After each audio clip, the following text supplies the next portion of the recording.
The shepherd vs the giant. The Philistines were back, and this time they had a secret weapon, a giant named Goliath. He was over 9 feet tall, wore heavy bronze armor, and carried a spear as big as a weaver's beam. For 40 days, he stood in the valley and shouted, "Send someone to fight me. If he wins, we will be your servants. But if I win, you will be ours." All the Israelite soldiers, even King Saul, were shaking in their boots. Just then, young David arrived to bring snacks to his older brothers. When he heard Goliath making fun of God's army, he wasn't scared. He was upset. "Who is this guy to defy the living God?" he asked. David told King Saul he would fight the giant. Saul tried to give David his heavy armor, but it was too big. Instead, David went to a stream, picked up 5 smooth stones, and took his shepherd's sling. Goliath laughed when he saw a boy coming toward him, but David said, "You come against me with sword and spear, but I come against you in the name of the Lord."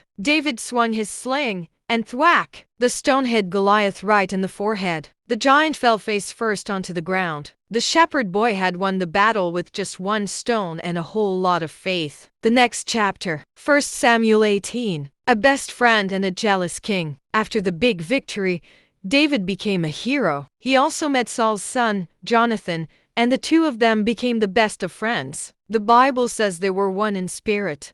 Jonathan even gave David his own royal robe and sword as a sign of their friendship. It was the start of the most famous friendship in history. But things weren't as happy for King Saul. As they marched home, the people sang, "Saul has slain his thousands, and David his tens of thousands." This made Saul very jealous. Instead of being glad David was on his team, Saul started to watch David with a suspicious eye. Even though David played the harp to help Saul feel better when he was grumpy, Saul once even threw a spear at him. David had to be very wise and careful because, even though he was a hero, the king was becoming his enemy. You don't need a giant's armor to win a giant's battle. David knew that God's power was bigger than Goliath's size. We also learn that jealousy can make people do mean things. But having a true friend like Jonathan can help us get through even the toughest times. Saul is getting more and more frustrated that David is so successful. He even tries to set a trap for David by asking him to do something impossible to marry his daughter, Michal. Will David survive Saul's tests? Read 1 Samuel chapters 19 to see how Jonathan helps David.